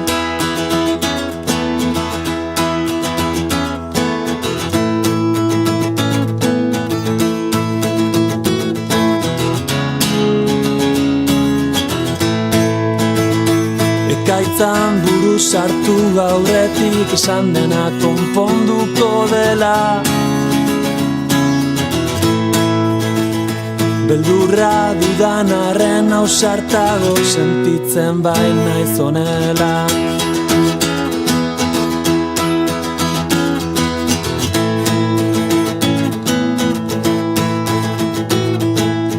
Astinduaz iparra galtzear banaketa luzea egiten da, egutegi berri bat aurrean, baina ez dago biharko eguna, eta beste behin dardara soinean, ezakinaz beti agertzen da, jakin arren zer nahi saiestea, ezin jakin zer den nahi deguna. Ekaitzan buru sartu aurretik esan dena konponduko dela. Beldurra dudan arren ausartago sentitzen bai naiz honela. Barruan gorde ditugu gure egin genituen ohiturak. Ta noizbait malkoren batek ekarriko dizkigu gogora.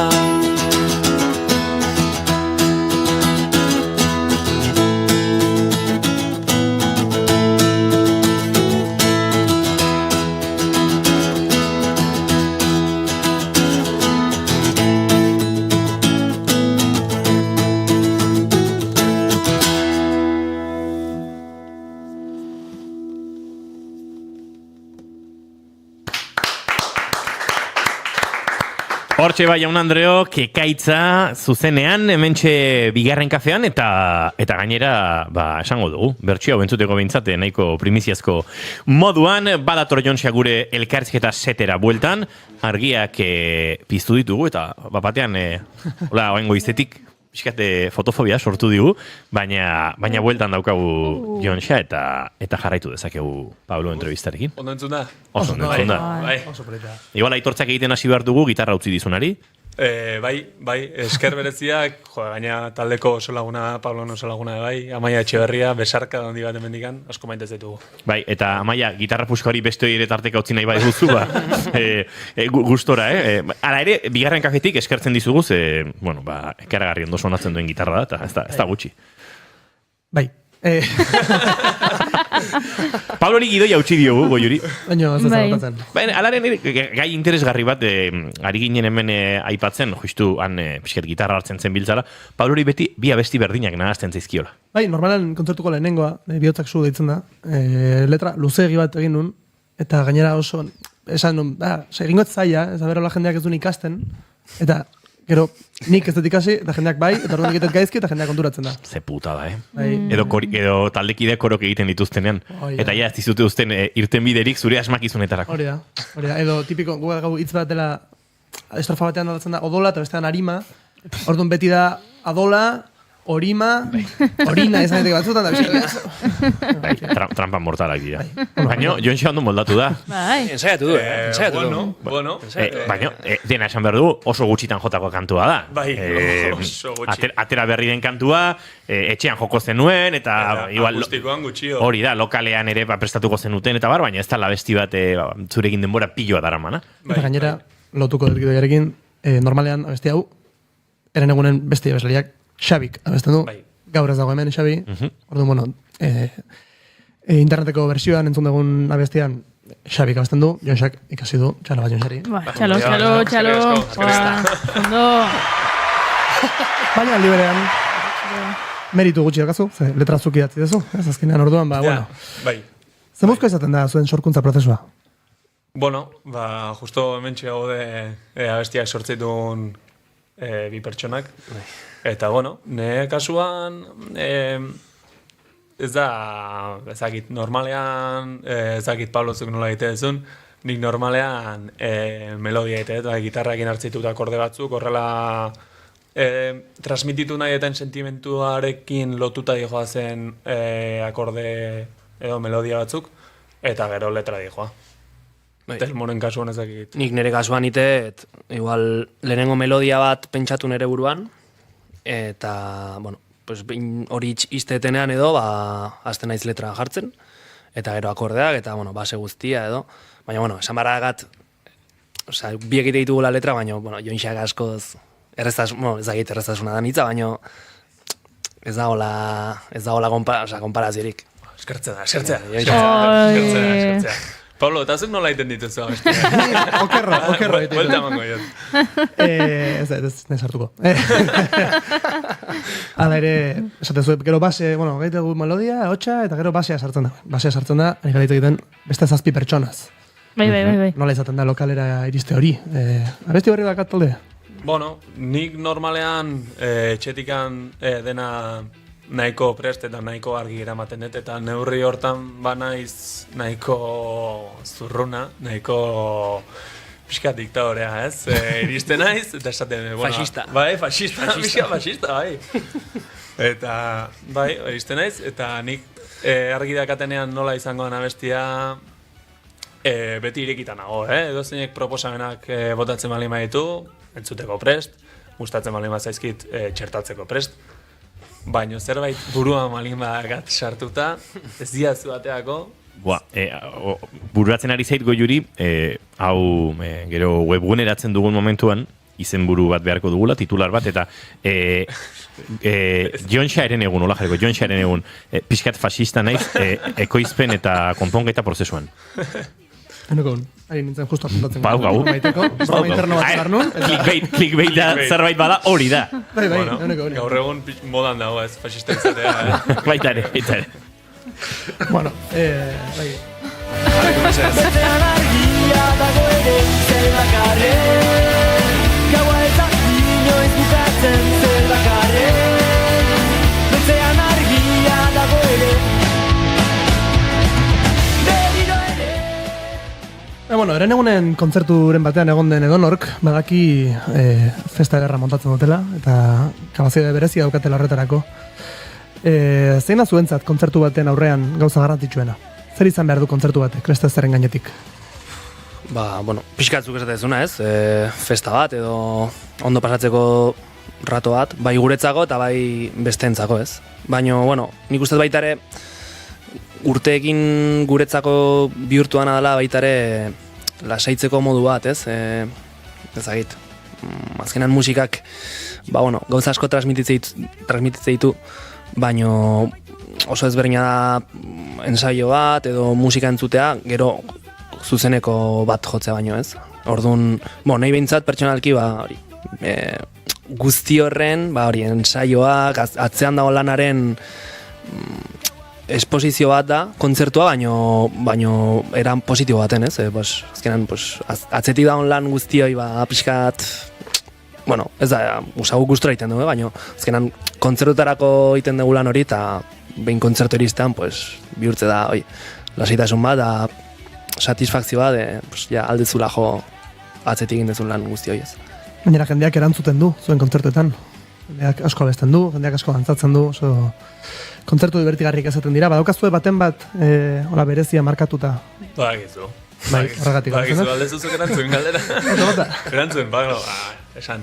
Egon zinean, kontzertu horretan egon zinean. Epatu barra daukat, eren egunek 2023 garren urtean, Donostiako aste nagusian, piraten estenatoki handian jozuela, azkeneko egunean, larun batean, eta bertan, nik, eta ez da pelota egitagatik, baina Donostin ikusi ditudan, kontzertu berezinetako bat ikusi nuen, sentitu nuen, hartzen zen utela responsabilidad bezala. Haien estenatokira igo ziren zesatek, igo zen eskaketan, igo ziren jende asko, eta errelebo moduan zirudien, ez?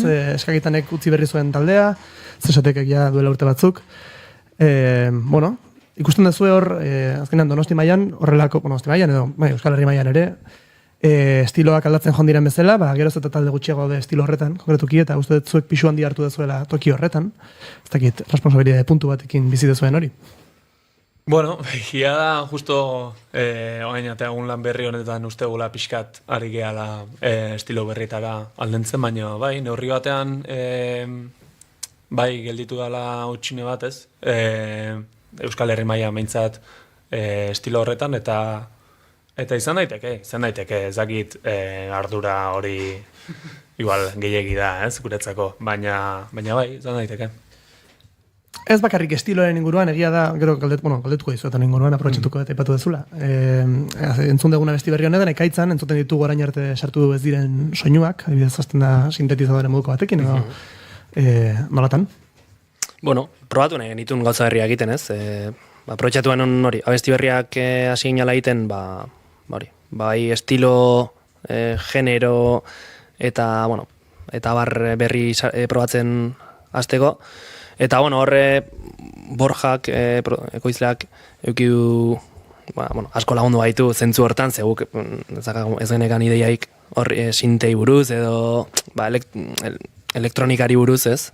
Baina nahi genuen bestiak eukitza toke hori, eta, bueno, horre Borjak eukidu pixo handia. Bai, azkenean leheno komentatzen, una ez gu heldutzen goazen einean gure estiloak, gure referenteak aldatzen dijoaz, eta bueno, azkenean 16 urte dituzunean eska jotzea ondo dago, zure referentea betagarria balin bada, baina bueno, gu ere bagoaz, heldutzen bagoaz, bueno, pixkat gure garapen pertsonala badijoa aurrera, eta estiloan ere uste islatzen dela garapen hori. Bai, hori transmititzeko modu bate bai, izan daiteke estilo aldaketa. Bueno, ziur nago, naiz eta soinu berriak sartu, eren egunen kontzertuak duen berezitasun hori mantenduko dela, festa jasangarri bat. Hori bai da pelota ja, Eta horregatik, gombidatuko zaituzten. Zeratuko ga. Berriro gitarra hartzera, eta bigarren kanta jotzera. Ari zen Jontxa pixat jaboia ematen labana sartu aurretik. Bai. Venga, tira. Jontxa, zoaz zure, konta iguzu ze joko duzuen eta nondik nora atorren kantu hau. Bueno. Batez ere uste dudalako, zuk azaldu, Bai, bueno, hau izango da minutu bat, abestia da. Hau izango da disko berri honen bigarren aurrerapena, Laster iragarriko duguna. Eta hoxe, nik uste ekaitzaren moduan badela abesti bat, badula toke melankoliko bat, nostalgiko bat. Ez? Eta bueno, diskoak nik uste bai hartuko gula... Bai, orokorrean nahiko nostalgikoa, bai. Bai, eta hoxe, ez dakit, jotzeko prest. Zoaz gure set akustikora.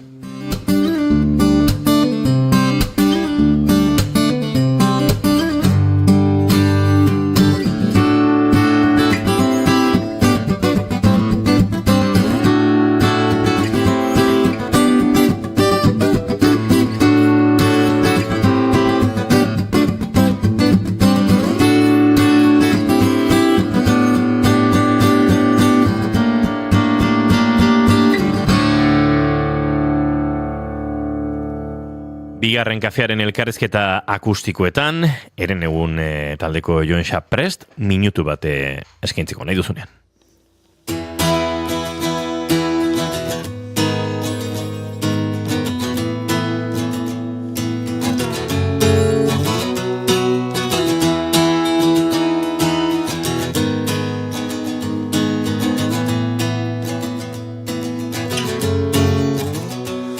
korrika iesik atera da, baina ez daki nondik segi.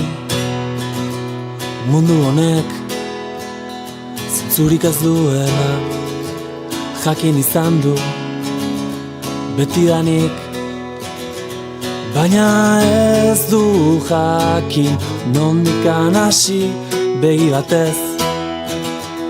Orain agurtu gogoz geratu da ikusteko herriz, goiukatu nahizuan arru hori bere gainetikan kentzen duenari. Dena gerorako ezin dela utzi, baina gaur minutu bat gehiegi da arna sartu tatzera begiratzeko. Dena galdu dela aitortu eta minutu bat nahikoa ez da buru altxa zer esan jakiteko. Berandu egi dela onartzeko.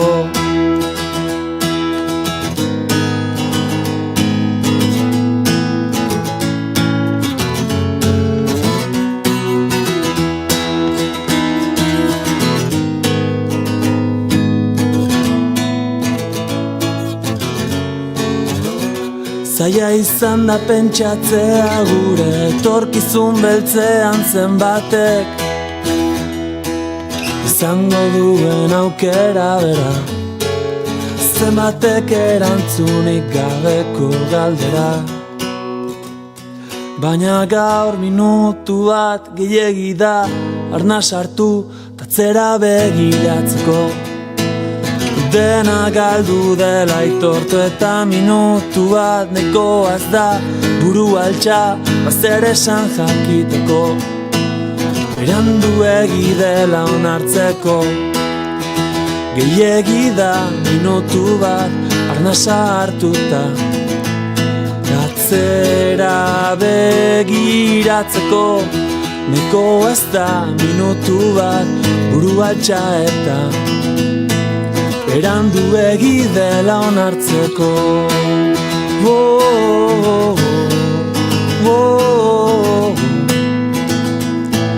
Berandu egi dela onartzeko.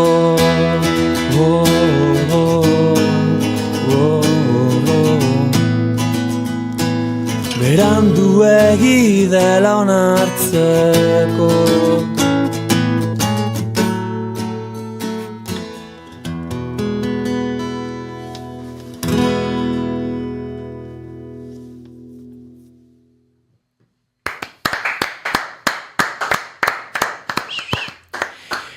Hortxe bai jaun Andreok, minutu bat entzun berri dugu, eta minutu batez izango ditugu, oraindik 5 minutu iaia, eguerdiko 12etarako, eta azken galderei aurre egin beharko diete, eren egun taldeko kidek, eta horretarako Goiurik sarraskia prestatu du noski. Sarraskia. Badakizue, letren analisirako momentua iritsi da, eta Goiurik hainbat galdera prestatu ditu. Bai, baina nola, claro, eske abesti berria, primizia, ez dakiz zer, orduan, pixkat ezberdina, da gaurko sarraskia. Nik letrak hartu, zati batzuk hartuko ditut, eta galderak letren inguruen izan beharrean, beste zerbetekin izango dute, zer ikusia. Adibidez, beldurra dudan arren, ausartago sentitzen banaiz horrela. Ausartago sentitzen zarete orain, edo duela 10 urte?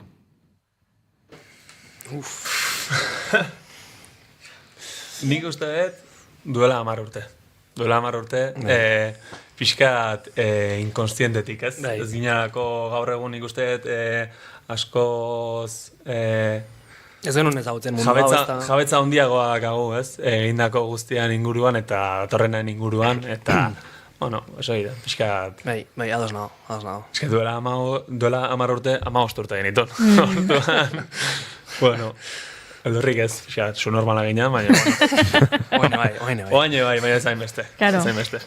Bale, urrengoa, barruan gordeko ditut gure egin genituen ohiturak. Badaukazute ohituraren bat kontzertu baten aurretik erritual modura egiten dezuena? Talde bezala, oain ez. Lehen goatzen naiz txupito bat hartzea zala.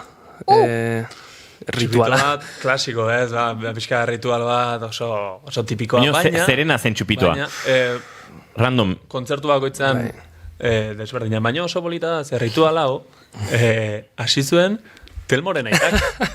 Telmoren aitak, bai. Esan, taldeko gauz, orduan. Nola izan zure aitak? Iñaki Uranga, hemendikan, besarka da hundi bat.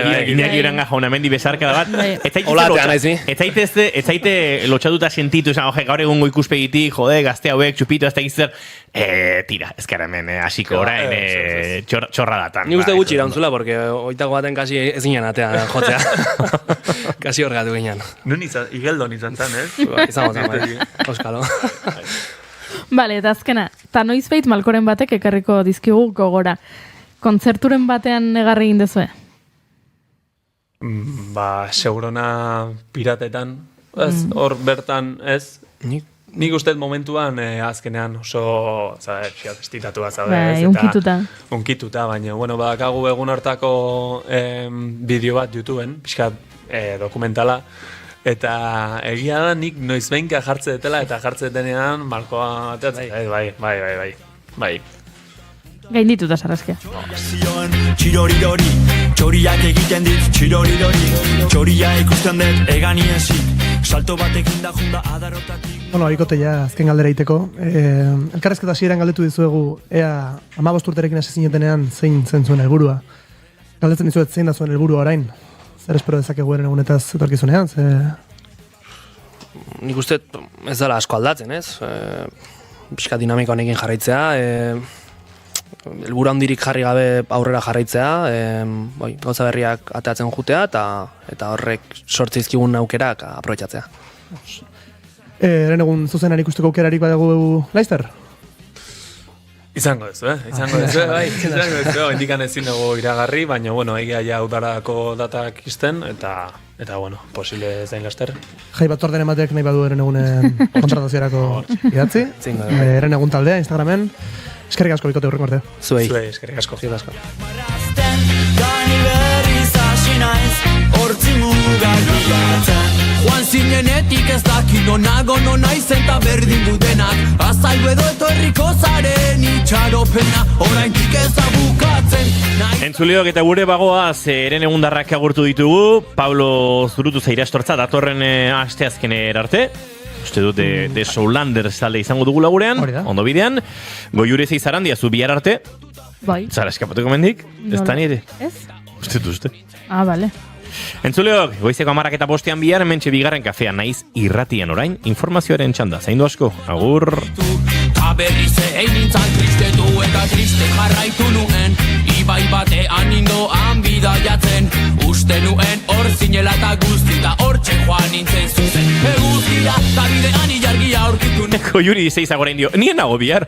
Bai, Pari zinelako hain ziur, esanez, ez garela libratuko, pentsatu dala. Azken orduan ez didazuela jai emango? Horixe, Julen Goikoetxe amai gorostiaga eta 300 egongo gara, ostegon gizenaren kontakizuna egiten entzuleok, bai, Goiurik parranda egingo du.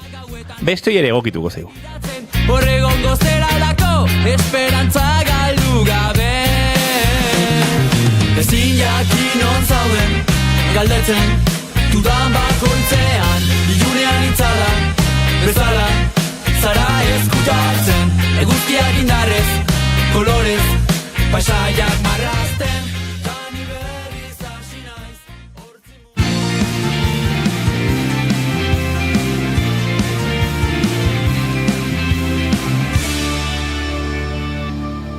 Keep calm and bigarren kafea.